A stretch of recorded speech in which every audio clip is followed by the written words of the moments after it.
Bismillahirrahmanirrahim. Bapak dan Ibu sekalian, sebelum kita bahas isi kandungan Al-Fatihah, kita akan kenali dulu tentang keutamaan surah ini, kemudian tentang penamaan surah ini, dan bagaimana surah ini diistimewakan oleh Allah Subhanahu wa taala dalam Al-Qur'an, juga dalam lisan Rasulullah sallallahu alaihi wasallam. Surah Al-Fatihah ini disepakati oleh ulama berjumlah 7 ayat dan diturunkan sebelum Nabi hijrah ke Madinah. Jadi ada ayat-ayat atau surah-surah yang diturunkan sebelum Nabi hijrah, ada ayat atau surah-surah yang diturunkan setelah Nabi hijrah. Pelan-pelan ya. Kalau ayat atau surah tersebut diturunkan sebelum Nabi hijrah ke Madinah, maka ayatnya, surahnya disebut dengan Makkiyah. Nah, dengar istilah Makkiyah ya? Ini istilah yang tepat. Makkiyah itu surah-surah atau ayat yang diturunkan sebelum Nabi hijrah, bukan yang turun di Mekah ya. Karena nanti ada pendapat surah yang turun di Mekah disebut Makkiyah ya. Belum tentu, karena nanti ada surah yang turun di Mekah tapi setelah Nabi hijrah ya. Nabi hijrah ke Madinah, kemudian beliau pergi ke Mekah, dalam haji wada'nya turun surah ya, turun ayat, itu tetap disebut Madaniyah bukan Makkiyah ya, karena turun setelah Nabi hijrah. Jelas ya? Baik. Adapun surah-surah dan ayat yang turun setelah Nabi SAW hijrah ke Madinah, walaupun beliau sesekali pergi ke Mekah dan turun saat itu di Mekah ya, itu disebut dengan Madaniyah ya. Jelas ya? Ada Makkiyah, yang kedua Madaniyah. Jadi kalau ibu bapak mendengar istilah Makkiyah berarti turun sebelum Nabi hijrah. Kalau mendengar Madaniyah berarti turun setelah Nabi hijrah. Baik. Pelan-pelan. Tidak semua suratnya kadang-kadang ya, tidak seutuhnya surah. Ada yang utuh turun sebelum hijrah ya. Ada yang sebagian turun di Mekah isinya, sebagian turun di Madinah. Ada yang demikian ya. Nanti kita bahas saat masuk pada kandungan surahnya. Baik. Jumlahnya 7 ayat disepakati oleh ulama. Dari mana keterangan 7 ayat ini? Ternyata langsung disebutkan dalam Al-Quran, surah ke-15 ayat ke-87. Surah ke-15 Al-Hijr ayat ke-87. Quran surah 15 ayat 87. Di tafsir nanti kita lihat di hadis misalnya Al-Bukhari, hadis riwayat Al-Bukhari nomor hadis 4474 dari Sa'id Al-Mu'alla. Pelan-pelan. Dan ditemukan ayatnya, walaqad atainaka sab'an minal mathani wal Qur'anal azim. Masyaallah. Perhatikan bagaimana Allah mengkhususkan surah Al-Fatihah dibandingkan dengan surah-surah yang lainnya. Walaqad atainaka, dan sungguh kami telah berikan untukmu, khusus pada Nabi. Ini pertanda bahwa surah ini, ayat Al-Fatihah ini, kandungannya tidak akan pernah ditemukan pada surah-surah sebelumnya yang diturunkan pada kitab-kitab sebelumnya. Ibu tidak akan dapatkan misal di Injil, bapak tidak akan temukan di Taurah, tidak kita temukan di Zabur, tidak ada yang mirip dengan surah ini. Ini surah hanya dikhususkan melekat pada Rasul yang istimewa, surah yang sangat istimewa, khusus hanya pada Nabi Muhammad SAW saja.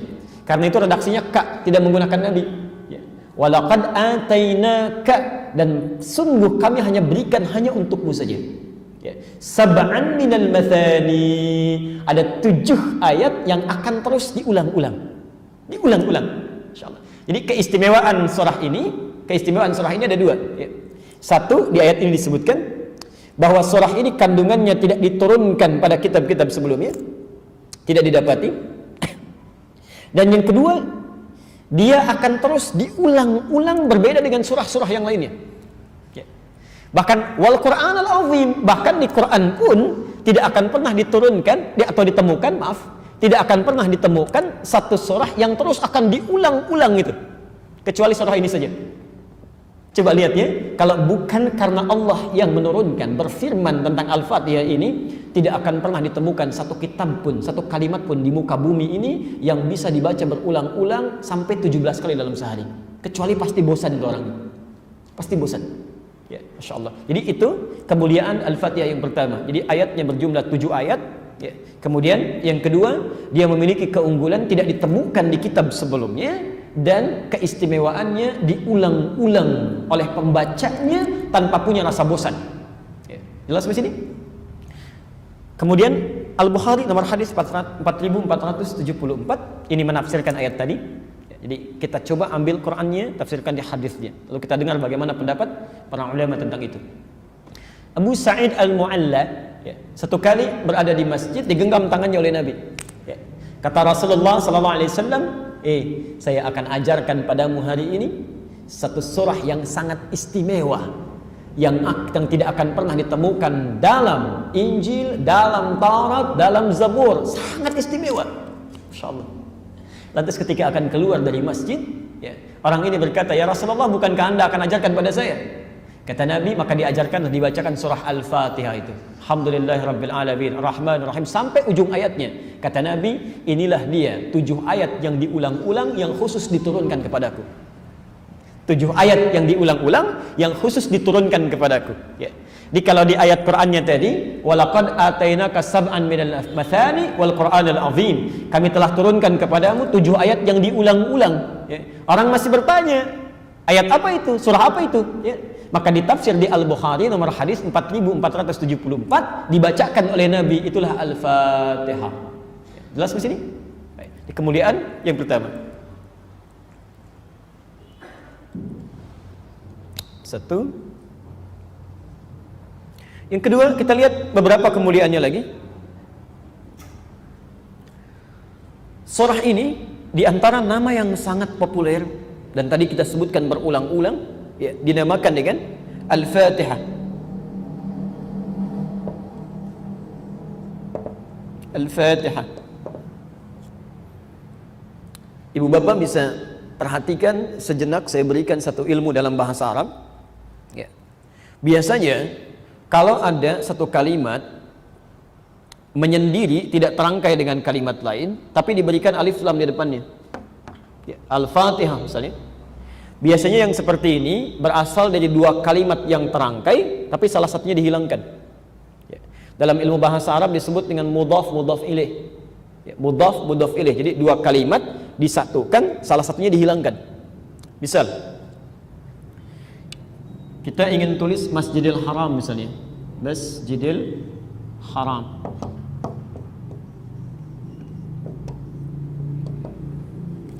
Kalau anda pergi ke Mekah, kemudian akan berangkat ke Masjidil Haram, orang-orang sana tidak ada yang menyebut Masjidil Haram. Al-Haram, haram, haram, haram, haram. Ya. Coba silakan cari taksi, pasti tawarannya Al-Haram, haram. Ya. Tamshi al-Haram, mau pergi ke haram, kan? Masjidnya nggak disebutkan ya? Baik. Ini bahasa Arab yang disebut mudhaf, kalimat yang disandarkan. Ini mudhaf ilaih, kalimat yang menjadi sandaran. Ya. Kalau dihapuskan kalimat yang tidak menggunakan alif lamnya, ya, ini berarti berita yang ingin disampaikan ingin menekankan pada kalimat yang diberikan alif lam ini. Intinya ada di sini, gitu, yang dimaksudkan ini. Ya. Seakan-akan ketika disebutkan Al-Haram, Al-Haram, orang sudah paham bukan masjid biasa yang dituju, tapi masjid ini nih yang punya sifat Al-Haram. Ya. Kenapa disebut dengan Al-Haram? Karena cuma masjid ini dan Masjid Nabawi disebut dengan Al-Haramain, ya, yang punya sifat diharamkan kita melakukan perbuatan-perbuatan yang tidak disukai Allah di dalamnya. Ya. Hati-hati ya, ini info saja sebentar. 2 kota suci, Makkah Al-Mukarramah dengan Al-Madinah Al-Munawwarah, itu disebut dengan istilah Al-Haramain Asy-Syarifain. Al-Haramain, 2 tempat yang mengandung unsur Al-Haram. Maksudnya jika ada seseorang melakukan tindakan yang tidak disukai oleh Allah di situ, maka akan dibersihkan seketika. Tidak dibenarkan melakukan perbuatan yang dilarang, tidak disukai Allah. Anda lakukan misalnya di situ, wal'iyadzubillah, seketika akan dibersihkan. Asy-Syarifain, syarif dari kata syarif, syaraf. Ya. Syarif itu artinya kemuliaan yang langsung dibalas. Misal, Kita memberikan air, akhi tafadhal misalnya, kasih air. Lalu ketika diberikan air dibalas lagi misalnya, ya. Misal dengan makanan saya, diberikan makanan dikembalikan dengan kue misalnya, tukeran seperti itu syarif namanya. Ya. Kemuliaan yang langsung mendapatkan balasan. Ya. Syarafun itu sifatnya, ya. Syarifun bila sudah melekat pada sesuatu. Jadi kalau ada yang namanya syarif atau syarifah, itu orang yang memiliki sifat kemuliaan yang ingin cepat membalas. Ya. Jadi kalau antum senyum, dia senyum, ya. Antum misalnya ucapkan salam, dia jawab lebih lengkap, Assalamualaikum, waalaikumsalam warahmatullahi wabarakatuh. Itu syarif. Jadi kalau ada yang namanya syarif, antum panggil Assalamualaikum, cuek aja. Nah, itu bukan syarif namanya. Termasuk syarifah kalau perempuannya. Baik. Sekarang kita kembalikan ke sini. Al-Fatihah.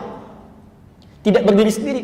Ya. Di rumus cepatnya kalau ada alif lam pada satu kalimat dan tidak terangkai dengan kalimat lain, itu pasti ada kalimat sebelumnya. Ada kalimat sebelumnya. Nah, asal kalimatnya bisa bersanding dengan surah Al-Fatihah. Ya. Atau ini yang unik nih, ada kalimat setelahnya. Cuma nanti alif lamnya dipindahkan ke sini. Ya. Dipindahkan ke sini. Ya.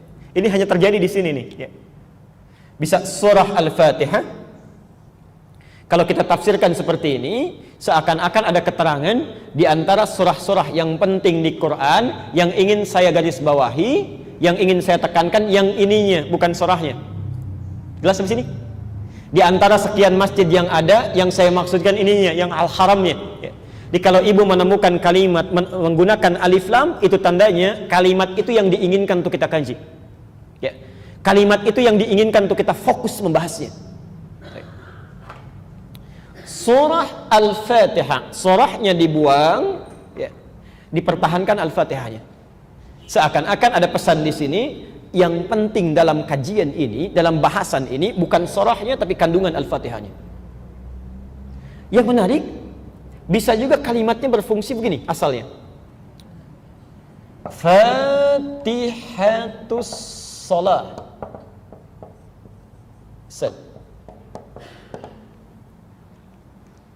Lihat sini, Fatihatus Shalah, pembuka dalam salat. Al-Fatihah itu artinya pembuka. Pembuka dalam salat.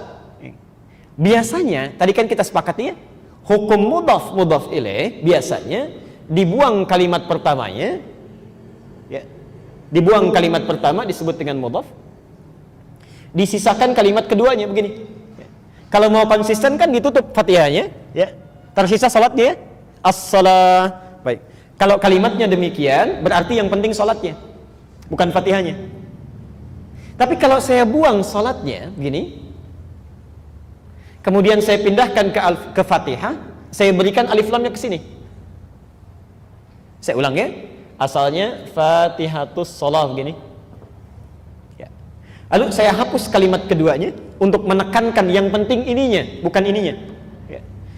Saya hilangkan misalnya salatnya, alnya saya pindahkan ke sini. Menjadi Al-Fatihah. Kalau menjadi seperti ini, seakan-akan ingin dikatakan, hei, salat yang kau lakukan itu, perhatikan betul, ada sesuatu yang sangat penting dalam salatmu. Apa itu? Ini. Al-Fatihah. Orang salat tapi tidak membaca ini, orang salat tapi tidak memahami ini, maka tidak akan sempurna salat yang dia lakukan. Ya. Maka dari itu muncullah hadis Nabi SAW, hadis riwayat Abu Daud. Tadi sudah Anda tulis.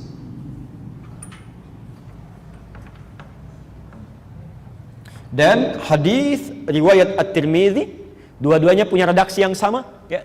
Di At-Tirmidzi nomor hadis 230, Abu Daud nomor hadis 295, kita akan temukan la salata liman lam yaqra bi Fatihatil Kitab. Tidak sempurna. Bahkan kalau sengaja ditinggalkan tidak sah. Ya. La itu pelan-pelan. La, saya sudah pernah ajarkan ini kalau tidak keliru. Kalau bersanding dengan satu kalimat, harokatnya a. Ya. Misal, la. Setelah la ada kalimat misalnya, harakatnya a, la salata, misal. Ini. Maka fungsi la ini itu bisa berarti dua makna. Satu, bisa berfungsi sebagai nafi, an-nafi. An-nafi. An-nafi itu menepikan, ya, menafikan, tidak menganggap sesuatu. Dia dianggap nggak ada, dianggap tidak ada. Kalau dalam ibadah dianggap tidak sah. Ya. Atau yang kedua, an-naqsi, dianggap kurang, tidak sempurna. Dianggap kurang, tidak sempurna. Antum mesti hati-hati nanti, sebab Anda kalau saya berikan rumus cepat ini, sebab kalau Anda baca nanti belajar kitab Riyadhus Shalihin, ya, bab tentang ibadah, akan banyak menemukan huruf la bersanding dengan kalimat harakatnya fathah. Ya. Misal di Riyadhus Shalihin dari 1896 hadis itu, di hadis ketiga akan ditemukan dari Aisyah radhiyallahu anha kalimat la hijrata ba'dal fathi. Ya, la hijrata, la-nya pakai a setelahnya. La hijrata, bukan la hijratu, bukan la hijrati. La hijrata. Nah, kalimat nabinya la salata liman lam yaqra bi Fatihatil Kitab. Ya. Kalau diartikan nafi, la-nya artinya menepikan, diterjemahkan tidak sah. Ya. Tidak sah salat seseorang bila dia tidak membaca Al-Fatihah dalam salatnya. Ya. Kenapa tadi ada kalimat Fatihatus Shalah, pembuka dalam salat? Karena yang ingin digarisbawahi bukan salatnya. Kalau salat jadi standar bagi orang tahu, ya. Orang paham semuanya salat, ya. Dia bisa takbir setiap muslim sampai dengan salamnya. Tapi kadang-kadang, mohon maaf, saking cepatnya, saking hafalnya bacaan salat, saking hafalnya gerakan salat, ya, tidak membuat dia khusyuk dalam bacaannya. Kadang ada yang terlewat, tidak sempurna membacanya. Ya. Pernah tidak mendengar satu berita? Bapak Ibu bisa bayangkan nggak? Maaf ya. Ada orang sholat tarawih 11 rakaat hampir 1 jam. Ini ada 23 rakaat cuma 15 menit. Allahu Akbar, Allahu Akbar, Allahu Akbar, Allahu Akbar, Allahu Akbar. Ada banyak 15 menit 23 rakaat. Ya. Zaman Nabi saja yang kelihatan bagus sholatnya, kata Nabi, Anda belum sholat. Ya. Al-Bukhari nomor hadis 757. Ya. Hadis Muslim nomor hadis 397. Seorang sholat di samping Nabi, setelah selesai sholat kata Nabi, "Sholli fa innaka lam tusalli." Anda sholat lagi karena Anda belum sholat. Sampai 3 kali itu. Ya. Bahkan Al-Bukhari menyebut kitabnya, memberikan bab di situ, babul musifis sholat, bab yang orang yang buruk sholatnya, yang tidak bagus sholatnya. Maka dibuatlah kemudian satu kalimat Al-Fatihah, memberikan kesan dalam riwayat hadis ini, di antara yang penting dalam sholat itu menjadi pembuka adalah bacaan Al-Fatihah. Anda sengaja meninggalkannya, tidak sah salatnya. Anda tidak sempurna membacanya, tidak sempurna pahala salatnya. Jelas ya? Baik. Jadi kita kembalikan dulu, kenapa surah ini diberi nama dengan Al-Fatihah? Salah satunya dia menjadi pembuka, ya. Bacaan pembuka yang dibacakan dalam salat sekaligus menjadi pembuka atau surah bacaan pembuka yang dibacakan dalam susunan mushaf Al-Quran.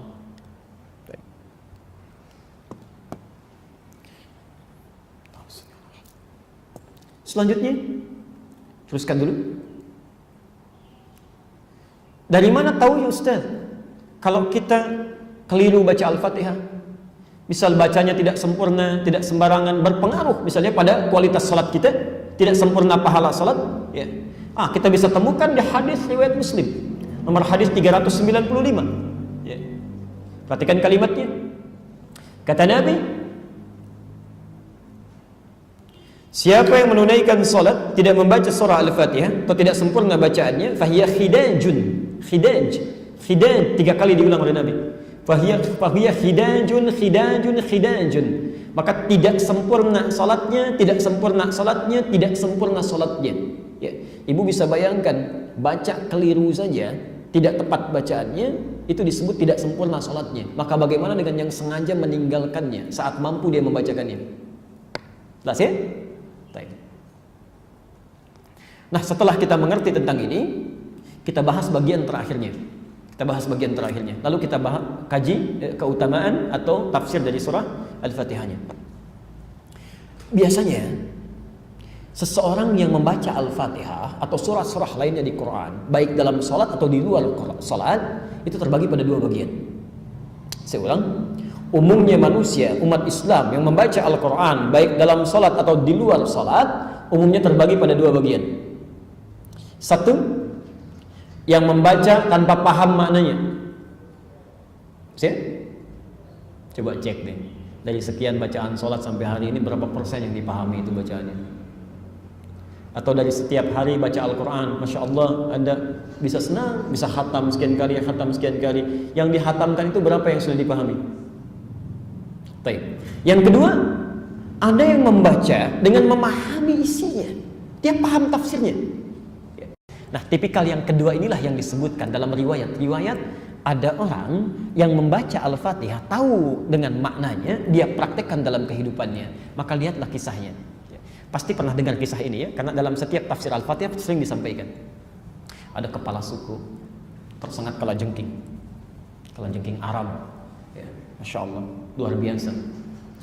Sudah terkena, pergi ke tabib sana sini, tidak ada yang mampu menyembuhkan, tidak ada yang bisa.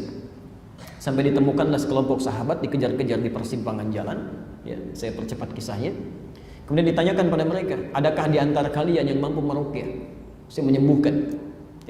Satu orang mengangkat tangannya mengatakan biiznillah, dengan izin Allah. Perhatikan adabnya. Para sahabat itu Masya Allah, mereka merasa tidak punya kemampuan. Segala apapun yang harus dikerjakan, maka kalimat Allah dulu yang didahulukan. Selalu begitu Pak, Bu. Dan manhaj ini terus melekat pada salafus saleh setelahnya. Ya. Ada seorang tabi'in itu berperjalanan dari Irak ke Syam. Di tengah jalan sudah datang gelap, ya, sudah malam. Masya Allah, di jalan sendirian di tengah hutan itu masih mau tahajud juga, saking dekatnya dengan Allah. Di perjalanan sendirian di dalam hutan masih mau tahajud juga.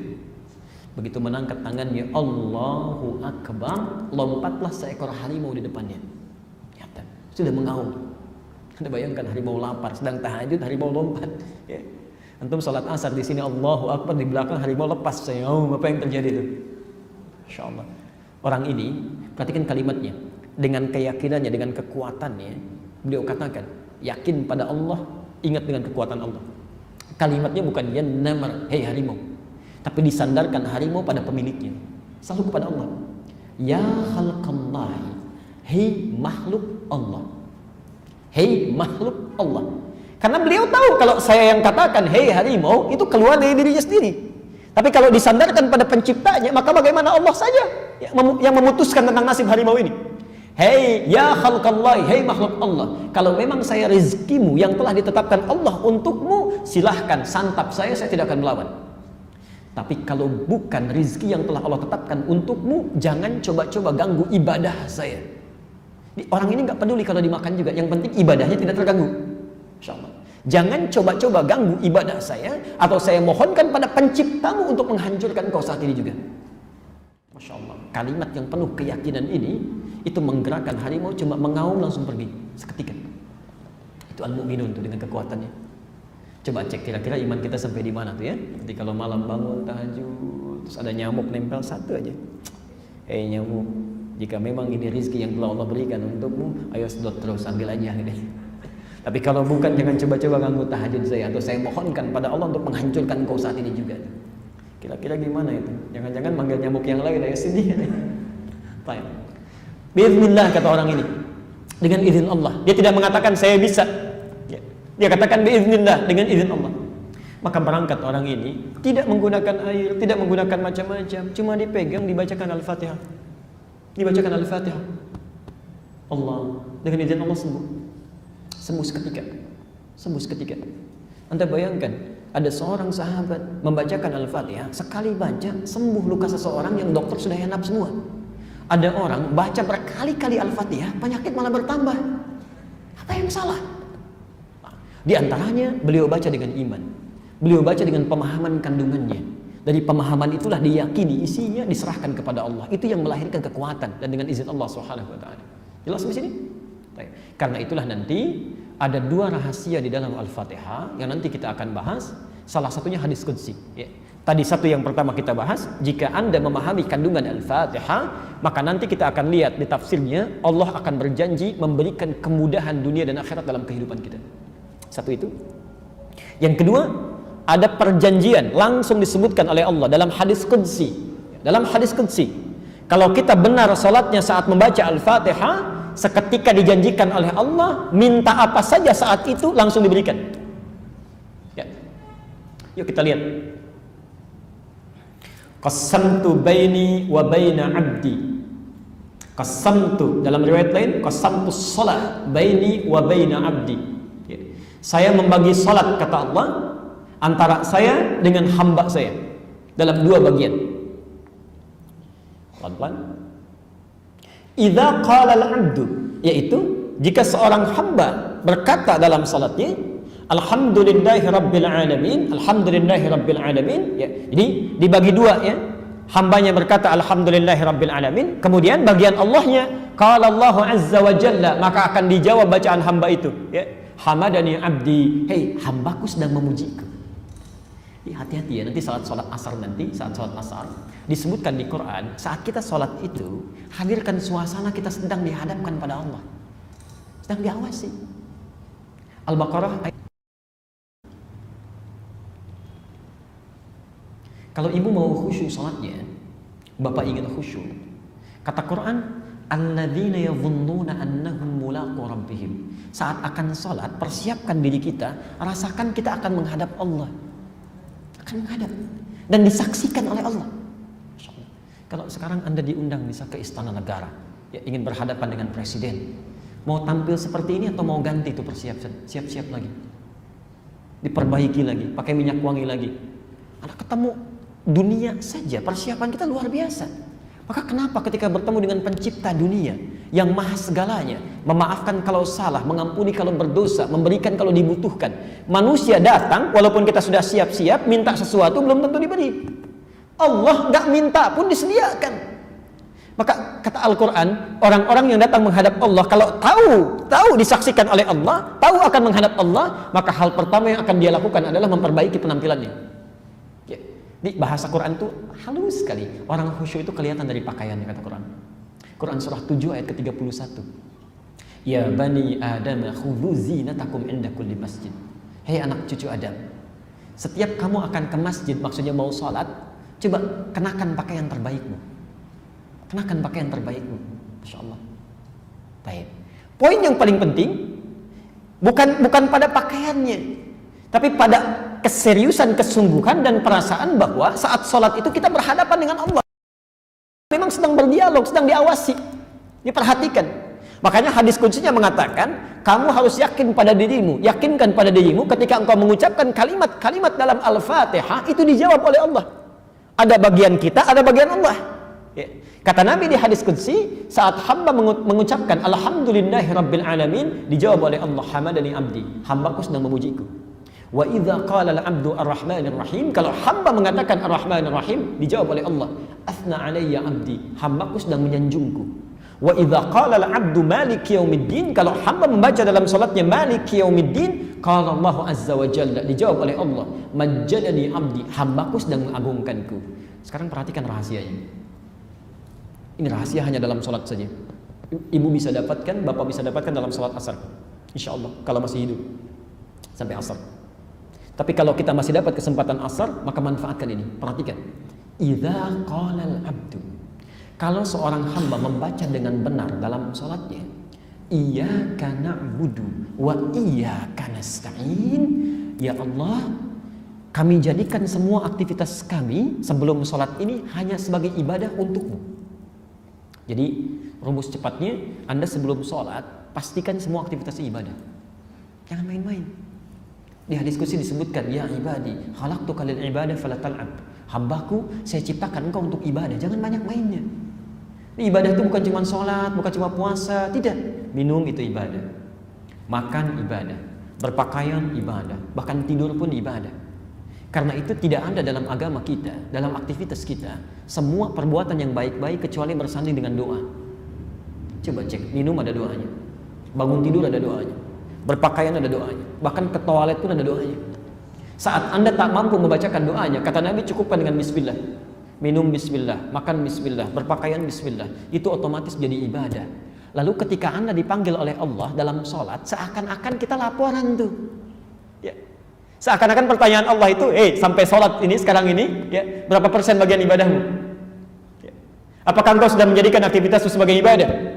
Maka kita katakan dengan bangganya, Iyyaka na'budu.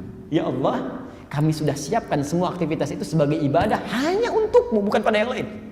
Kalimat iyyaka di sini untuk memberikan keseriusan, ikhtisas, kesungguhan. Karena ada orang mau sholat, motifnya bukan karena Allah, ya, tapi supaya diketahui oleh tetangganya. Ria kelihatan oleh temannya. Ada isyaratnya di Quran. Ya, Quran surah 4 ayat 142 itu. Yura'unan nasa. Ada orang-orang yang sholatnya karena ria, pengen dilihat oleh manusia. Wala yadhkurunallaha illa qalila. Dan kalaupun berzikir pada Allah nggak banyak, sedikit. Orangnya sudah nggak ada, pergi. Ya. Astagfirullah, astagfirullah, astagfirullah. Ada orang di sampingnya, begitu sudah nggak ada, astagfirullah, udah pulang. Selesai. Ada yang begitu kata Quran. Ya. Salatnya sedikit. Ya. Orang kejar dengan sunnahnya, ini salat subuh pun setengah rakaat khusyuknya, selebihnya tidak. Ya. Allah. Yuk kita kembalikan dulu. Ketika Anda mengucapkan iyyaka na'budu, lalu setelah itu wa iyyaka nasta'in, dan sekarang ya Allah, kami punya persoalan. Kami hanya mohonkan kepadamu. Ya. Makanya rumus ya, coba catat ini ya dengan baik, nanti praktekkan saat salat asar. Kata Al-Quran, sebetulnya saya mau bahas ini ketika membahas nanti iyyaka na'budu wa iyyaka nasta'in, tapi kita dahulukan dulu. Kata Al-Quran, setiap Anda mau sholat, coba cek, inventarisir persoalan apa yang dimiliki sebelum sholat. Dalilnya Al-Baqarah 45. Wasta'inu bis-sabri was-salah. Dan minta tolonglah kepada Allah. Mungkin gak minta tolong kalau gak ada persoalan? Tidak ada. Rinci dulu persoalannya apa, masalahnya. Ya. Catat persoalan Anda. Saya sangat punya keyakinan setiap orang yang hidup pasti punya masalah. Ya. Ini dari zuhur ke asar saja, kurang lebih sudah 2 jam ini. Ya. Gak ada di antara kita yang tidak punya masalah itu. Saya sangat yakin. Tidak ada satupun yang bahkan duduk di sini yang tidak punya masalah. Kayaknya tenang-tenang duduknya itu ya, belum tentu nggak punya masalah itu. Sebelum kesini mungkin di rumah ada persoalan, di kantor, di jalan, bahkan dimanapun. Catat rinci. Lalu saat Anda mau sholat, kata Allah, mintakan solusinya bis sabri. Sabri itu jalani dulu dengan sabar. Jadi kalau ada masalah, terima dulu, jangan mengeluh. Itu rumus Quran. Terima aja. Ya. Mengeluh tidak menyelesaikan persoalan. Tidak menyelesaikan persoalan. Ya. Masya Allah. Saya runtut dulu ayatnya ya, supaya tajam pemahaman kita. Al-Baqarah 286. La yukallifullahu nafsan. Allah tidak mungkin memberikan tugas ujian kecuali kita mampu mengatasinya. Jadi kalau kita diberikan ujian, musibah, beban hidup, itu tidak mungkin tidak bisa kita atasi. Terima aja dulu. Ya. Karena sifat adil Allah itu tidak mungkin membebani hamba di luar batas kemampuannya, itu mustahil. Ya. Karena itu kita punya satu konsep yang tidak ditemukan di konsep agama lain. Tidak ada itu. Ya. Orang Jepang hebat-hebatnya, sedisiplin-disiplinnya, kata Profesor Kato, orang Jepang sendiri mengatakan, itu tidak akan memiliki keunggulan yang dimiliki oleh orang Islam. Orang Jepang boleh disiplin, boleh rapi, boleh bersih, tapi tetap ketika punya masalah, bunuh diri juga. Orang Islam punya konsep yang tidak dimiliki di agama manapun. Dia punya keyakinan yang kuat dalam dirinya. Ketika punya persoalan seberat apapun, yakinkan pada dirimu, kamu pasti bisa melewatinya. Anda yang terpilih bukan orang lain, karena Anda yang dipercaya, orang lain gak bisa. Ya. Jadi jangan katakan, ya Allah kenapa saya yang mengalami ini. Jangan katakan itu. Ya. Ketika Anda mengatakan, ya Allah why me, Allah jawab why not, kenapa tidak. Kamu yang bisa. You are the choice, kamu yang bisa. Kamu terpilih karena kamu mampu, yang lain gak bisa. Ya. Hadirkan itu. Tapi indahnya, ketika kita menjalani itu, terima dulu, kata Allah sabar, terima dengan sabar, karena berkeluh kesah tidak menyelesaikan persoalan. Al-Baqarah 155. Wa basyiris sabirin. Orang yang sabar umumnya akan gembira. Ya, tenang gitu. Insyaallah. Ini mendung. Ya. Terus kita terima, alhamdulillah, mendung. Sudah. Barangkali kalau hujan nanti, ya turun hujannya, orang-orang yang butuh hujan dapat hujan, ya sudah. Kalau kita mengeluh, tidak merubah mendung juga. Begitu mendung misalnya, langsung mengeluh, ya mendung. pasti deh hujan. Kalau hujan turun banjir, macet kayaknya deh. Gak akan datang ustadznya, gak jadi taklimnya. Padahal belum tentu hujan, belum tentu. Capek berpikir seperti itu tuh, capek olah.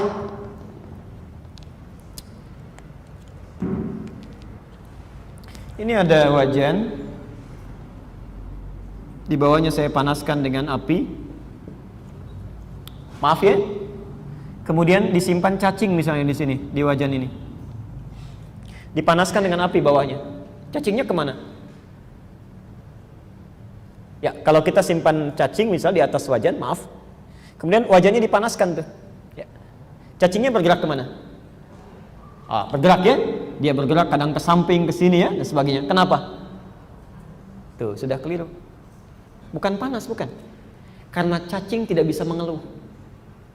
Dia gak berkata, aduh panas, aduh sakit, aduh panas, aduh sakit. Kalau semua banyak aduhnya, kapan bergeraknya? Sifat manusia itu kata Quran itu pandai mengaduh.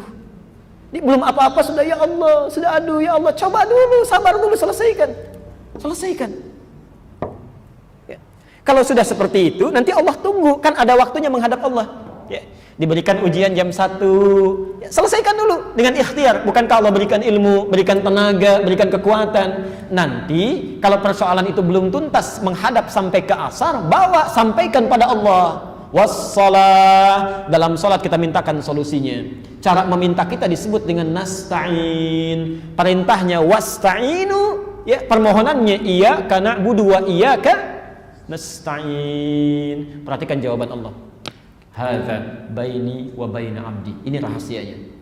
Inilah perjanjian, komitmen antara aku dengan hambaku. Wali abdi, kalau hambaku benar ibadahnya, menjadikan semua aktivitas sebelum sholat sebagai ibadah, masalah apapun yang kamu minta sekarang, aku akan kabulkan. Apapun yang diminta sekarang, aku akan kabulkan. Jadi setiap sholat, kalau anda benar bacaan Al-Fatihahnya, paham isinya, dan menjadikan semua aktivitas syaratnya sebelum sholat sebagai ibadah, anda jaga ibadahnya tuh. Jauhi maksiat, tingkatkan ibadah, tingkatkan ketaatan. Itu ditunggu oleh Allah. Hambaku punya masalah apa? Saya mau selesaikan. Nanti setelah membahas lebih dalam, kita akan bahas. Ternyata Allah mengajarkan satu kalimat nanti yang kalau kita baca akan diberikan semua yang kita butuhkan itu. Ya. Sebab manusia itu kalau minta satu nggak akan selesai itu. Coba kalau ditawarkan minta apa saja dikasih, mau minta apa? Tuh, saking banyaknya nggak bisa jawab kan. Pengen ini, pengen itu, pengen ini, pengen itu ya. Nanti kita akan pelajari satu kalimat yang kalau dibacakan semua diberikan. Nah, tapi sayangnya kenapa ada orang sholat tiap hari dilakukan, tapi masalah tetap terlalu terjadi, tidak pernah tuntas. Ya. Padahal Allah sudah berikan kesempatan dalam rukuknya, dalam sujudnya, dalam duduk di antara dua sujudnya, tapi nggak pernah selesai masalah. Kenapa? Karena barangkali tidak memahami kandungan yang terdapat dalam bacaannya.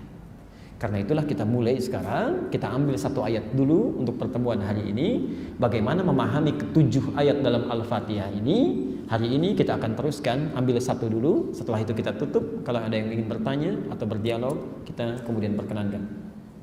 Kita ambil bagian yang pertama, ya. Bismillahirrahmanirrahim. Kita keluar dulu dari hukum fikih ya. Hukum fikih nanti di akhir. Apakah disirkan, dijaharkan, tidak dibaca sama sekali, nanti di akhir. Ya, kita bahas dulu inti ayatnya. Bismillahirrahmanirrahim. Pelan-pelan. Kalau sudah dipelajari, kita sepakati dulu, langsung amalkan ya. Sudah dipelajari, langsung amalkan. Karena kalau anda nggak amalkan, anda nggak akan dapat jaminan yang disebutkan tadi oleh Rasulullah SAW. Ya. Saya tulis sebentar. Mohon maaf saya belum siapkan slide. Nanti pertemuan selanjutnya insya Allah kami usahakan ya.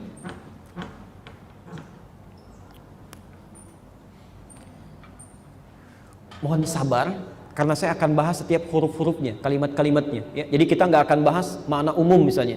Kalau cuma ingin makna umum silahkan baca aja terjemah Quran, selesai. Kita mau belajar tilawah ya.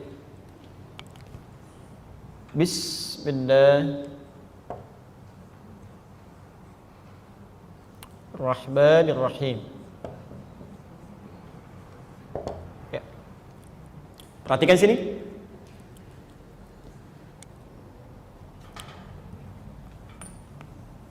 Saya bermohon pada Allah, mudah-mudahan Bapak Ibu masih ingat kenapa Bismillah dalam kalimat ini itu tidak ada alifnya pada ba-nya ya, dilangsung bismillah.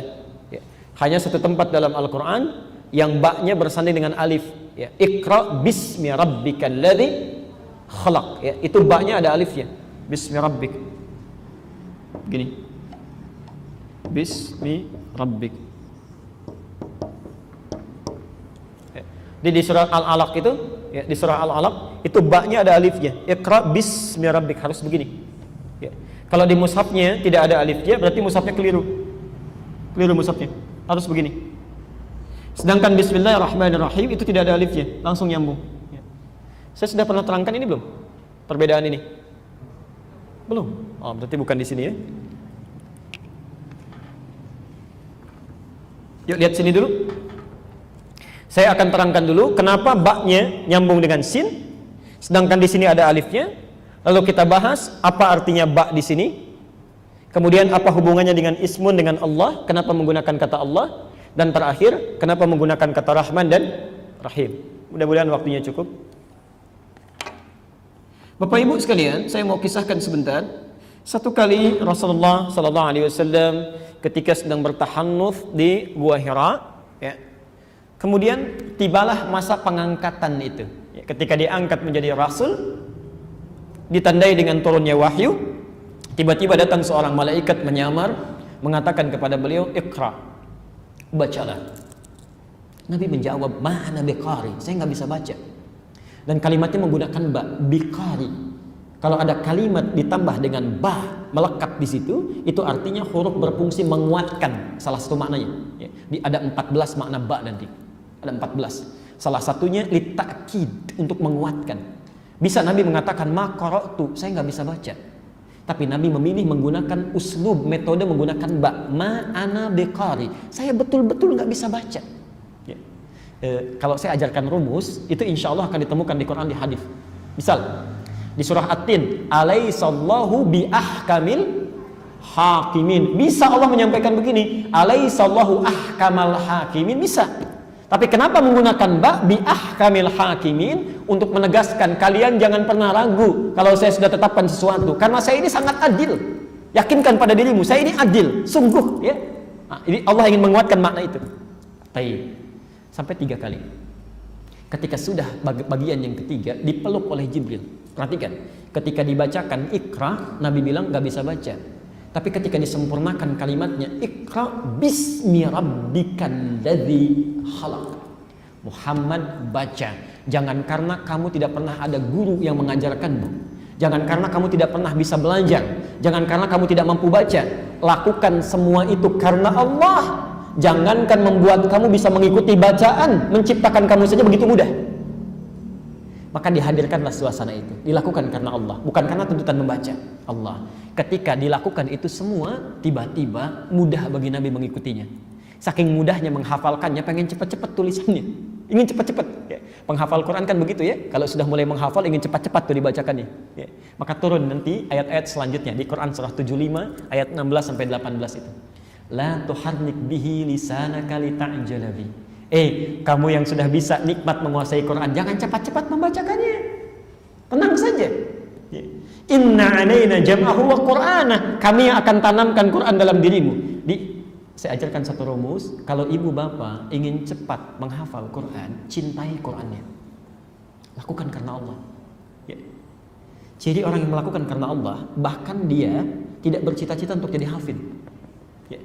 Saat seseorang menghafal Quran untuk hafal, itu mengurangi nilainya dalam pandangan Allah Subhanahu wa taala. Ya.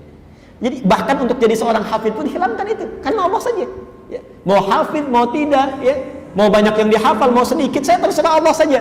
Seridhanya Allah. Kalau sudah seperti itu Qur'annya yang datang, ditanamkan oleh Allah, bukan kita yang capek menghafal. Ya. Poinnya, ketika sudah nikmat bacaannya, Iqra bismi rabbikal ladzi khalaq, kesananya mudah dilakukan, maka untuk mengenang peristiwa itu, kalimat bisminya ditambah dengan alif. Alif itu dalam bahasa Arab, huruf yang berfungsi menunjukkan sesuatu yang panjang, berproses. Proses. Ya. Kalau dalam bacaan disebut memanjangkan bacaan. Jadi kalau ada huruf alif dalam satu kalimat, itu kalimat sebelumnya pasti dibaca a panjang. Fa tambah alif. Baca fa panjang, ta tambah alif, baca ta panjang, selalu begitu. Tapi yang paling aneh, ada huruf ba ditambah alif, kok dibacanya bi? Oke? Kan dulu Quran nggak ada harakatnya. Ya, di harakat itu pada masa Abul Aswad Ad-Du'ali. Ya, Masya Allah, dulu nggak ada harakatnya. Seharusnya rumus cepatnya kalaupun tanpa harakat, ada huruf, ada alif, pasti dibacanya panjang. Ini tidak, malah dibaca bi. Yang unik, yang ini pun dibaca bi, tapi nggak ada alifnya. Ya. Kenapa huruf ba dalam kalimat Iqra bismi rabbik menggunakan alif, padahal bisa saja langsung dirangkai untuk memberikan kesan kepada kita kisah yang dulu pernah terjadi. Nabi SAW dulu ketika diminta baca, panjang prosesnya, tidak mudah. Tapi ketika semua dilakukan karena Allah, yang sulit menjadi mudah, yang tertutup menjadi terbuka. Ini pelajaran kepada kita.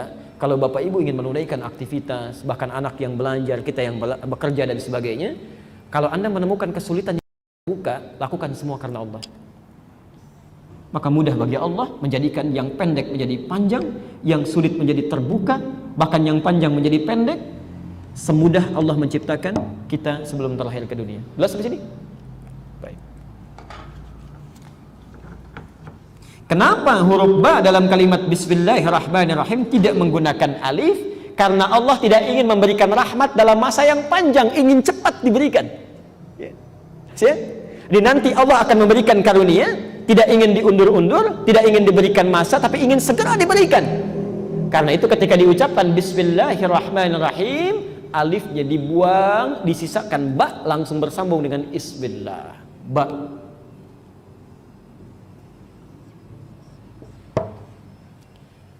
Kita sampai jam berapa?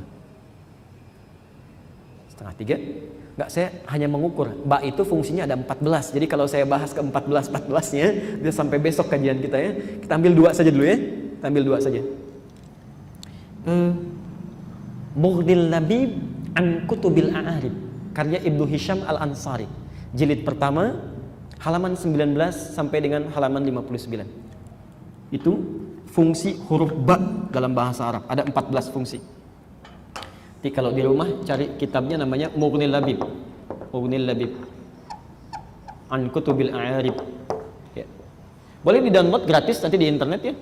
Mughnil Labib, tulis judulnya Mughnil Labib karya Ibnu Hisham Al-Ansari Al-Misri. Karena beliau itu orang Mesir, bukan orang Indonesia ya. Orang Mesir bahasanya bahasa Arab, jadi isinya pakai bahasa Arab ya. Belum pakai bahasa Indonesia. Di antara fungsi ba yang 14 itu, satu, al-musahabah.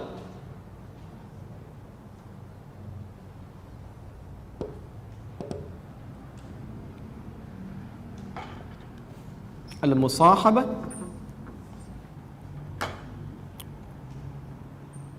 Sudah? Yang kedua, al-ilsaq. Ini yang lebih dalam. Ilsaq.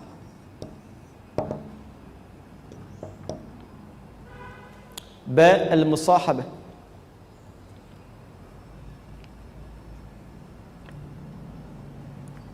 Sudah? Bimakna ma'. Contoh, al-musahabah itu maksudnya sesuatu yang berdampingan ya. Memang tidak langsung rekat, tidak ya, tapi berdampingan. Misal,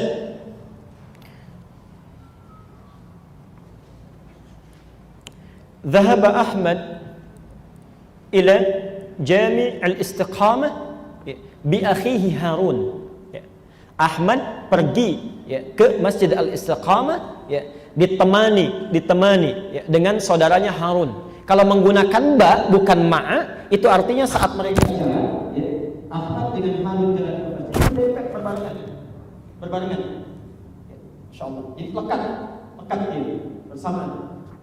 Tapi kalau menggunakan ma'a, misal Dhahaba Ahmad ila Jami' al-Istiqamah ma'a Harun, ma'a akhihi Harun, ya perginya bersama-sama tapi jaraknya cukup jauh. Mungkin Ahmad di depan, Harun malu-malu agak di belakang, ya. Harun nengok-nengok, Ahmad sudah berangkat duluan, itu ma'iyah. Pelan-pelan. Tapi kalau ilsaq, Ba al-ilsaq itu menunjukkan sesuatu yang rekat, rapat. Ya, rapat, rekat. Makanya lem dalam bahasa Arab disebut dengan lisaq. Lisaq karena dia merekatkan sesuatu ya pada yang lainnya. Pelan-pelan. 2. Kita turunkan sekarang. Pelan-pelan sebentar. Ketika huruf ba ini umumnya dengan dua makna ini dilekatkan dengan kalimat ismullah, nama Allah, seakan-akan ada isyarat kepada kita saat Anda melakukan perbuatan apapun, mengerjakan apapun dalam hidup, maka lekatkanlah. Kalau tidak bisa melekatkan, hadirkanlah ismullah, pengawasan Allah, keberadaan Allah dalam setiap aktivitas yang kita jalani. Misal, saya mau minum, ya. Saat akan minum misalnya, ya, kalimat Qur'annya Bismillah, ba'nya abtadi bismillah. Maksudnya saat Anda mau minum itu, coba rasakan Anda sedang bersama Allah. Ya. Kalau mampu, lekatkan, betul-betul sedang diawasi Allah. Masya Allah. Maka orang-orang yang bisa seperti ini, yang dalam aktivitas yang menggunakan ba bersanding dengan Allah, merasa dekat dengan Allah, diawasi oleh Allah, maka dia akan selalu terjaga dalam kebaikan, terjauh dari maksiat. Contoh, Ibu yakin dilihat Allah sekarang? Bapak yakin diawasi setiap aktivitasnya? Orang yang yakin dilihat Allah, yakin diawasi, itu dampaknya akan selalu hati-hati dalam perbuatannya. Dia mau minum, dia akan lihat dulu, bukan minumannya. Allah senang nggak kalau saya minum ini? Saya takut kalau akan minum ternyata Allah sedang melihat saya, menyertai saya, musahabah dari kata sahib. Sahib kan lekat. Ya. Allah sedang mengawasi saya, melihat saya. Saya takut kalau saya minum, minuman ini tidak disukai oleh Allah Subhanahu wa taala. Ya. Bahkan saat diberikan pun ini punya Anda, dilihat dulu minuman ini Allah ridha tidak. Ya. Jangan-jangan ditawarkan pada kita di pesawat dikasihkan, ada wine, ada jus, ada macam-macam. Ya. Lalu Anda ingin memilih sesuatu, Anda akan lihat ini Allah ridha tidak pada minuman itu.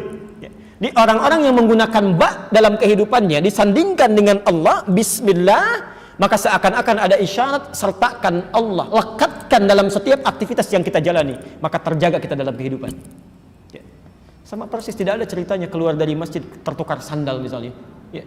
Orang yang sholatnya benar, Bismillahnya bagus, baca Al-Fatihahnya baik, begitu keluar dia paham. Kalau saya langkahkan kaki kanan keluar dari masjid, Allah nggak suka karena sunnahnya yang kiri. Ya. Begitu dia keluar dia kiri karena dia tahu sedang diawasi oleh Allah. Begitu ingin menggunakan alas kakinya nggak akan tertukar karena melihat sendal orang pun sudah takut karena Allah nggak ridho dengan pandangannya. Allah. Maka dia gunakan miliknya, dia berjalan bahkan dia jaga pandangannya. Tapi kalau huruf ba-nya tidak dibaca dengan benar, walaupun tiap hari Bismillah, Bismillah, dalam kalimat ba ini Allah ingin lekatkan, hei, ketika kamu sudah membaca huruf ba dan kamu sandingkan dengan nama Allah, itu artinya kamu berkomitmen, berusaha menghadirkan pengawasan Allah dalam kehidupanmu. Ya. Gak ada ceritanya, begitu mau pakai sendal, kayaknya bukan yang ini yang punya saya, pakai yang satu lagi, kayaknya bukan, pakai yang lain lagi. Padahal ke masjidnya dia gak bawa sendal, pulang aja. Jadi ada yang tertutup tuh dalam pandangannya itu. Ya. Nanti turunannya banyak Bu, turunannya banyak. Misal, kita mulai dari kepala ya, jangan yang jauh-jauh dulu. Di kepala ada mata. Orang yang merasa dilihat Allah, disertai oleh Allah, maka dia akan takut menatap sesuatu yang tidak disukai oleh Allah. Quran surah 24 ayat 30. Untuk bapak, untuk ibu ayat 31-nya. Wa qul lil mu'minina an yaghuddu min absarihim. Katakan pada orang-orang yang beriman, ya, yang yakin dengan Allah, an yaghuddu min absarihim, supaya mereka menjaga pandangannya.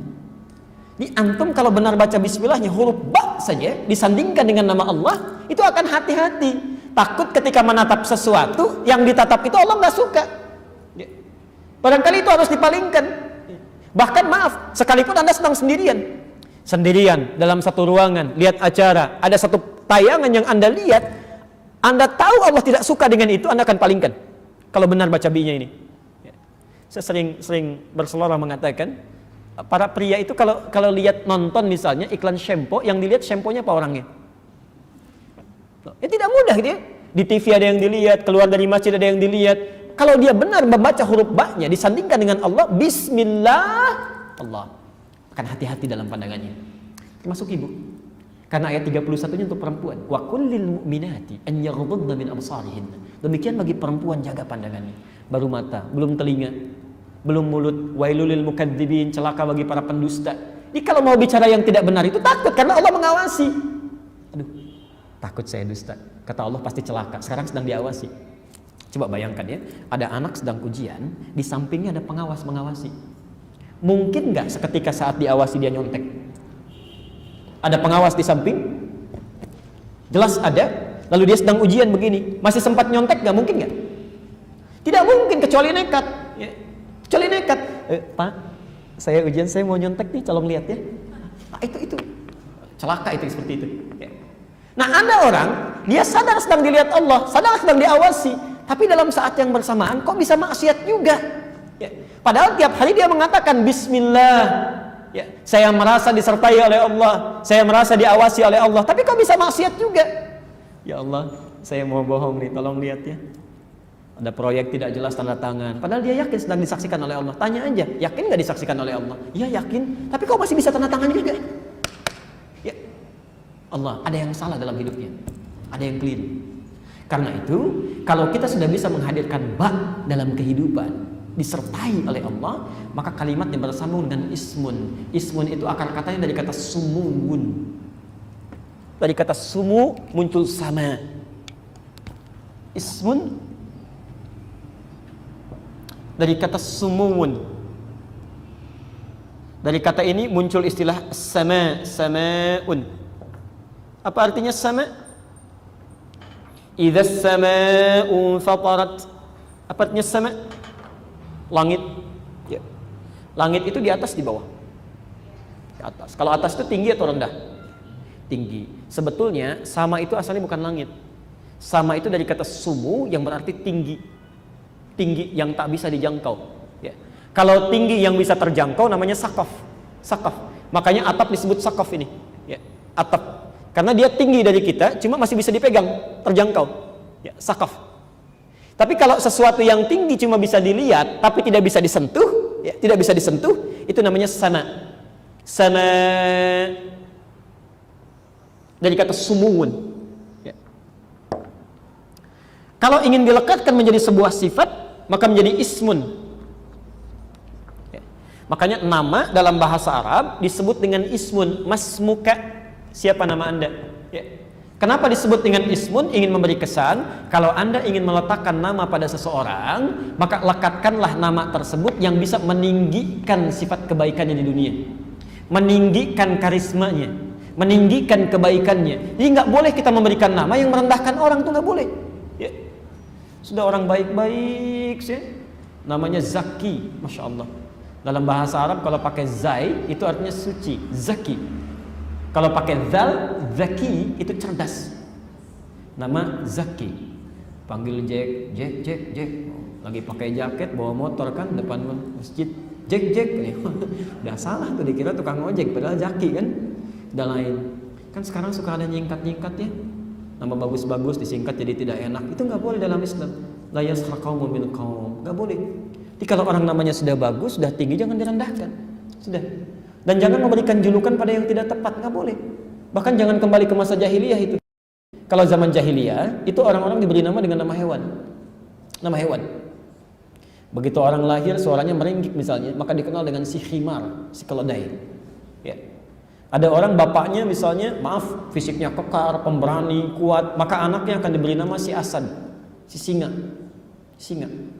Kalau misal jadi penguasa yang orang banyak tidak berani, khusus beraninya sendiri, itu pindah dari Asad menjadi Usamah. Usamah itu jenis singa yang paling galak, itu paling buas. Ya. Misal ada orang yang sering banyak bicara, ya. Nggak ada angin, nggak ada hujan, masih bicara juga misalnya. Ya. Maka disebut si Al-Kalbi, yang sering menggonggong, sering bicara. Ya. Nama hewan semua itu. Ya. Jadi kalau misalnya ada orang dipanggil dengan nama hewan, dijelekan dan sebagainya, itu lebih buruk kembali ke zaman jahiliyah. Ismun, maka panggillah seseorang dengan nama yang ditinggikan dengan itu derajatnya. Ya. Karena itu tolong ya, kalau Bapak Ibu punya nama-nama terbaik, kata Nabi, berikan nama terbaik supaya saat dipanggil di hari kiamat nanti Nabinya senang, bangga gitu ya, bangga. Saya coba cek kemarin ada terima pos macam-macam ya, tertulis di KTP itu nama-nama yang unik, yang lucu. Memang orang ketawa, tapi kan kasihan orangnya juga. Ya. Cari satu kitab bagus itu, membahas nama-nama, fikih nama dia, fikih nama dalam Islam itu bagus sekali. Dia ada nama yang sifatnya haram. Misal nama-nama setan itu haram. Ya. Khanzab itu nama setan, setan penggoda orang sholat. Dasim setan rumah, perempuannya dasimah. Kemudian ada misut, ya, itu setan mall, setan pasar itu. Ya, hati-hati cek nama-nama itu. Ada nama-nama yang makruh misalnya, nggak boleh. Ya, berikan nama itu ismun yang dapat meninggikan derajatnya di sisi Allah Subhanahu Wa Taala. Nah, sekarang lihat kalimat ba disandingkan dengan ismun, dan kalimat ini disandingkan lagi dengan nama Allah. Ya. Saya mau bahas ini dulu, nanti saya kembalikan ke ismun. Kalau Bapak Ibu temukan nama Allah, itu nama puncak dari segala nama yang melekat pada Allah. Saya ulang, nama puncak yang melekat pada Allah, itu namanya langsung satu kalimatnya, Allah. Quran surah 17 ayat 110, Al-Isra. Allah punya banyak nama. Dikenal dengan apa? Tahu dari mana itu? Al-Quran. Ya. Yuk kita lihat, walillahil asmaul husna. Dia di ayat yang Quran surah 17 110 lain lagi. Qulid Allah awid rahman. Kalau Anda punya persoalan butuh apapun, sebut namanya. Nama tertingginya ketika dibuka pertama kali Allah. Awid rahman. Baru setelah itu ditawarkan nama yang lain. Ayyamma tad'uhu, kapan saja Anda membutuhkannya sesuai keperluan Anda, falahul asmaul husna. Allah punya nama-nama terbaik sesuai kebutuhan kita. Jadi kalau mau berdoa, kalau ingin cepat dikabulkan, salah satunya sebut nama Allah sesuai dengan kebutuhan kitanya. Misal, Anda punya kesulitan ingin dimudahkan. Sifat Allah yang memudahkan, membuka kesulitan namanya Al-Fattah. Maka sebut sebelum berdoa, ya Allah, ya Al-Fattah. Sifat Allah memberikan rezeki namanya Razzaq. Ya Allah, ya Razzaq. Baru minta, turunkan. Tapi kalau Anda ingin meminta dengan singkat, dengan nama tertingginya, sebut namanya ini. Pelan-pelan. Ketika Anda menyebut nama Allah, Allah. Kenapa disebut nama yang paling tinggi? Nama yang paling kuat melekat pada zatnya? Karena cuma nama ini. Cuma nama ini. Yang kalaupun dihilangkan setiap hurufnya, akan kembali pada zat yang sama. Cuma nama ini. Makanya ketika Nabi ditanya siapa Tuhanmu, kok tiap hari Rabb saja? Karena ayat turun Qul a'udzu birabbin nas, Qul a'udzu birabbil falaq. Orang bertanya sebetulnya siapa nama Tuhanmu? Ya. Maka turunlah Quran surah Al-Ikhlas itu. Qul huwallah. Qul, katakan huwa, yang dimaksud dengan Rabb itu adalah Allah. Perhatikan. Saya beri gambaran ya. Allah, setiap kalimat, setiap huruf yang dihapus dalam kalimat ini tetap akan menunjuk pada kalimat yang sama. Lalu kita bandingkan dengan, misal saya tidak perlu tuliskan, Anda bayangkan saja misalnya, atau hadirkan yang dianggap Tuhan di kepercayaan lain. Ya, yang dianggap Tuhan di kepercayaan lain. Misal, Tuhannya yang dianggap agama A siapa? Coba bandingkan, Anda tuliskan. Hapus satu hurufnya. Saya hapus satu, jadi apa? Saya ulang ya. Saya tulis begini. Saya hapus satu ini. Jadi apa? Lillahi ma fis samawati wa ma fil ard. Masih kembali kepada Allah. Saya hapus lamnya satu. Otomatis tasdidnya hilang. Jadi apa? Lahu mulkus samawati wal ard. Lahu ma fis samawati wa ma fil ard. Kembali kepada Allah. Bahkan saat saya hilangkan pun lamnya satu, jadi apa? Hu itu singkatan dari huwa. Al-Baqarah 255. Allahu la ilaha illa huwal hayyul qayyum. Kalau kita berhenti di huwanya, maka wa-nya nggak dibaca. Allahu la ilaha illa hu, singkatan dari huwa. Kalau Anda tanya lagi siapa huwa ini, dijawab di Al-Ikhlas. Qul huwa Allah. Kembali ke Allah lagi. Baik. Maka dari itulah ketika huruf ba disandingkan dengan kata Allah, maka diselang di antara keduanya dengan nama ismun, karena nama Allah inilah nama yang paling tinggi, nama yang paling hebat. Dan ketika Anda merasa diawasi oleh yang paling tinggi walaupun tak mampu menatapnya, maka Allah akan turunkan karunia yang tidak pernah diberikan pada orang yang tidak menghadirkannya. Apa itu? Ar-Rahman plus Rahim.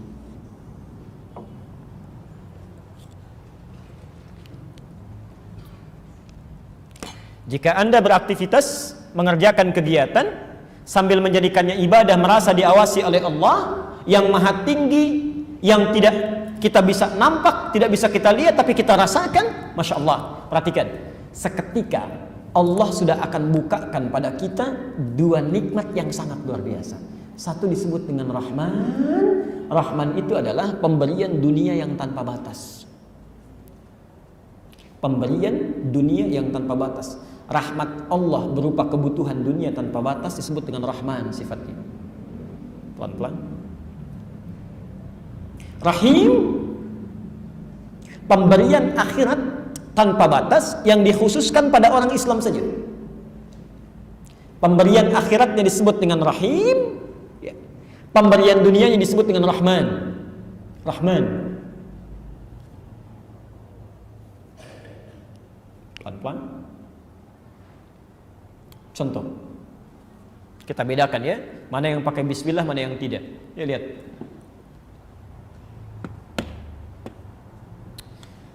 Seorang mau minum, dia bacakan bismillah. Dia rasakan Allah sedang mengawasinya. Dia rasakan Allah ridha dengan apa yang dia minumnya. Maka ketika dia mengucapkan bismillah, Allah turunkan sifat rahmannya. Turunkan sifat rahmannya. Maka minuman ini dari sisi dunia tidak sekedar membuat dia, menghilangkan rasa hausnya, tapi diturunkan keberkahan dari minuman yang telah dia gunakan itu, telah dia minum itu. Ya. Apa bentuk keberkahannya? Jadi Allah itu kalau sudah suka dengan seorang hamba, yang diberikan bukan banyaknya, tapi berkahnya. Ingat ya, kalau Allah sudah senang dengan seorang hamba, yang diberikan bukan banyaknya, tapi berkahnya. Contoh, ada orang meningkatkan takwa misalnya. Ya, takwa itu jenisnya bisa sholat, ya, bisa infak, bisa baca Quran. Dzalikal kitabu la raiba fihi hudal lil muttaqin. Siapa muttaqin itu? Alladzina yu'minuna bil ghaib wa yuqimunas shalah, salat, wa mimma razaqnahum yunfiqun, infak ya. Ya. Misal, ada orang rajin salatnya, orang cuma salat fardu saja, ini tambah salat sunnah. Orang terlambat salat fardu perasaan biasa-biasa, yang ini terlambat salat sunnah, kok rasanya ada yang ketinggalan ya Allah. Maka Masya Allah, pada orang seperti ini Allah bukakan pintu keberkahan di langit dan di bumi. Quran surah 7 ayat 96 itu. Walau anna ahlal qura amanu wattaqau lafatahna alaihim barakatin minas sama' wal ardh. Dibuka. Kalau sudah dibukakan pintu rahmat, pintu keberkahan, maka perhatikan. Takwa di Quran lawannya dilawankan dengan apa? Masih ingat? Di Nurul Bahri itu saya isi kajian Tazkiyatun Nafs. Lawan dari takwa apa? Fujur, nafsu. Ya. Fa'alhamaha fujuraha wa taqwaha. Nama lain dari fujur itu nafsu. Ya. Takwa terulang 115 kali dalam Al-Quran. Nafsu terulang 115 kali dalam Al-Quran. Perhatikan, sifat minum yang melekat keberkahan di dalamnya karena takwa, merasa diawasi Allah, dengan karena nafsu. Kalau orang cuma minum saja, tidak merasakan disertai oleh Allah, maka faidah minum ini cuma menghilangkan haus, tapi tidak menutup nafsu. Selesai minum, keluar dari sini, lihat jus alpukat, pengen. Habis minum jus alpukat, baru geser sedikit, lihat jus naga, pengen. Ya. Masya Allah. Begitu gerak sedikit lagi, lihat es buah, pengen. Uangnya nggak cukup, balik lagi mau minta pinjam teman. Begitu sudah pinjam uangnya, datang ke sana, Allah, es buahnya sudah nggak ada. Kepikiran sampai malam. Ya. Mau tidur masih dibahas juga. Pak, tahu nggak tadi mama mau beli es buah? Nggak ada sih. Sampai tidur pun keinget juga misalnya, itu nafsu itu. Karena nafsu beda dengan setan ya. Kalau setan yang penting maksiat, itu sifat setan. Kalau nafsu tidak, yang penting harus didapatkan. Ada orang misalnya mau mencuri, nggak jadi karena dengar azan. Kata setan, nggak usah mencuri, lempari saja rumahnya. Nggak jadi melempar, jangan lempar, coret-coret saja. Yang penting maksiat. Tapi nafsu tidak. Kalau sudah menginginkan sesuatu, itu harus dapat, itu nafsu. Makanya ibu kalau belanja ke mall, lihat baju, pengen yang itu aja, itu nafsu sedang berkembang gitu. Bapak juga sama, pengen misalnya satu makanan macam-macam, pengen yang itu aja, itu nafsu berkembang. Yang berbahaya, setan menunggangi nafsu, itu bahaya. Itu paling berbahaya. Ya, hati-hati. Nah, orang yang tidak menyertakan Allah, itu keberkahan nggak ada, segala pengen, padahal minum sudah. Tapi kalau Anda sertakan nama Allah di situ, Bismillah, sifat Rahman diturunkan, maka diberikan keberkahan di situ. Cukup. Nafsu nggak berkembang, jadi kalau takwanya naik, nafsu ditekan. Tak. Sifat orang-orang yang dalam makannya, minumnya, bekerjanya menyertakan Allah, maka akan dijaga oleh Allah seluruh kebutuhannya. Keinginan tidak banyak, sehingga beban hidupnya itu tidak bertambah. Orang itu kan punya banyak beban karena banyak keinginan. Coba, yang bikin pusing itu demi Allah saya katakan, yang bikin pusing itu dunia. Ibadah itu gak ada yang bikin pusing. Demi Allah saya katakan, sampai hari ini saya belum pernah dengar ada orang pusing mengeluh karena ibadah. Pusing saya, Ustaz. Kenapa? Kenapa ya sholat subuh cuma 2 rakaat sampai hari ini? Pusing saya. Nggak ada. Nggak ada orang pusing karena sholat, nggak ada. Aduh, pusing saya. Kenapa? Saya bingung kenapa sih harus Al-Fatihah terus yang dibaca dalam sholat. Nggak ada yang begitu tuh. Ini tidak pernah terjadi dalam sejarah orang pusing karena ibadah, itu nggak ada. Pusing itu pasti dunia itu. Pasti dunia. Pusing saya, kenapa? Nggak keluar-keluar sampai hari ini gaji. Pusing saya, kenapa? Saldonya kok berkurang terus? Selalu dunia. Coba deh cek ya. Makanan sudah ada, sudah komplit, tinggal dimakan. Masih pusing juga karena ada yang diinginkan. Bosan lah makan ini terus. Yuk kita makan nasi goreng di Tanah Abang. Padahal makanan sudah ada. Saking sayangnya sudah dikirimkan, menunya ada. Cuma pengen yang lain gitu. Ya. Dalam hal yang tidak wajar. Bayangkan jam 10 pengen nasi goreng ke Tanah Abang lagi. Ya, berangkat ke sana, kena macet, nyampe sana tutup, ya balik lagi kan. Itu nafsu itu. Tapi ketika Anda sertakan Allah, bismillah, pekerjaan jadi berkah. Ya, makanan jadi berkah. Pakaian jadi berkah. Fungsi pakaian menutupi, ya, menutupi aurat, tampil dengan kebaikan. Gak perlu mewah-mewah, yang penting bisa digunakan dengan baik cukup. Lebihnya hak orang lain, karena Allah titipkan harta pada pemiliknya untuk menjadi ibadah. Ya, Masya Allah. Kalau Anda sudah bisa lakukan ini, maka Allah tidak menyia-nyiakan amal itu mengendap di dunia. Karena ada orang minum hanya sekedar maaf menghilangkan haus, hilang, tidak dibawa pulang sampai ke akhirat. Allah, ada orang saat minum sederhana kelihatannya minuman, tapi saat diminum bukan airnya yang menjadi persoalan. Yang jadi persoalan ketika diminum bismillah, kalimat itulah yang mengantarkan setiap hirupannya menjadi ibadah, dicatat menjadi pahala. Pahala itulah yang akan diberikan pada orang ini saat dia kembali kepada Allah. Sifat Allah yang memberikan pahala tanpa batas kepada orang ini disebut dengan Rahim. Ya. Jadi kalau Anda misalnya cuma minum saja, itu yang didapatkan cuma kebaikan dunia, selesai. Tapi kalau sertakan karena Allah, minum bismillah. Ya, pegang handphone bismillah, mau telepon bismillah. Kalimat itu yang menjadikan aktivitas kita menjadi ibadah, ada pahalanya. Nanti kita akan lihat tuh siapa yang gembira, siapa yang cemberut. Ya. Tidak mendapatkan bagian dari amal solehnya. Jelas sampai sini? Baik. Nah, dengan kata lain, kalau Anda ingin dimudahkan segala yang dibutuhkan di dunia dan keinginan akhirat, maka sertakanlah Allah dalam setiap aktivitas kita. Oke.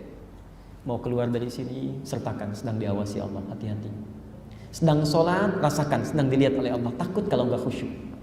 Sedang baca Quran, rasakan sedang berhadapan dengan Allah, takut salah bacanya. Kalau sudah seperti itu, maka nikmat kehidupan itu enak gitu. Dunia akan dimudahkan oleh Allah, akhirat akan dijamin kebaikannya. Jelas sampai sini? Baik. Kalau sudah jelas, kita berhenti dulu sampai di sini. Ya, tinggal nanti kita bahas selanjutnya. Kalau kira-kira semuanya sudah diberikan, dunia sudah dikasih, akhirat sudah diberikan, sikap apa yang harus kita lakukan untuk bisa mendapatkan keridhaan Allah Subhanahu wa taala. Kita akan bahas dalam ayat yang selanjutnya insyaallah. Jelas suara ini? Baik, kalau sudah jelas, maka saya harapkan untuk supaya cepat dipraktekkan. Ya. Pulang dari sini, maka segeralah rasakan bahwa Allah sedang mengawasi. Ya, Anda sudah jadi ayah, ketika pulang dari sini jadi ayah, coba rasakan. Saat mendidik anak-anak itu rasakan Allah sedang melihat, Allah sedang menatap. Ya. Jangan-jangan antum, mohon maaf ya, sering memikirkan tetangga, ngajak-ngajak teman, anak sendiri nggak diajak. Ibu juga begitu barangkali. Ya. Lihat teman misalnya, hijab teman, taklim teman dipikirkan, hijab anak sendiri nggak dilihat. Masya Allah. Bacaan Quran anak sendiri nggak diperhatikan. Sudahkah Anda ketika mau taklim barangkali mengingatkan anak untuk sholatnya, untuk macam-macam ibadah? Coba lihat. Ya. Jadi seorang ayah yang baik, ibu yang baik, dan hamba yang baik. Dan berita baiknya, di Quran gelar tertinggi bagi seorang makhluk ternyata bukan nabi dan rasul. Ternyata hamba. Abdun, jamaknya ibad. Karena itulah ketika Allah ingin mengangkat Rasulullah menghadap kepada Allah, menerima perintah langsung, perintah sholat, itu tidak dipanggil dengan Rasul, tidak dipanggil dengan Nabi. Padahal panggilan-panggilan sebelumnya, ya ayuhan Nabi, ya ayuhan Rasul, ini tidak. Subhanalladzi asra bi abdihi, hamba. Antum ketika dipanggil untuk berdoa, panggilannya hamba. Wa idza sa'alaka ibadi. Antum ketika banyak salah ingin tobat kepada Allah, panggilannya hamba. Qul ya ibadiyalladzina asrafu ala anfusihim. Hamba. Maka jadilah hamba yang baik. Hamba terbaik itu adalah hamba yang merasakan selalu didampingi oleh Tuhannya.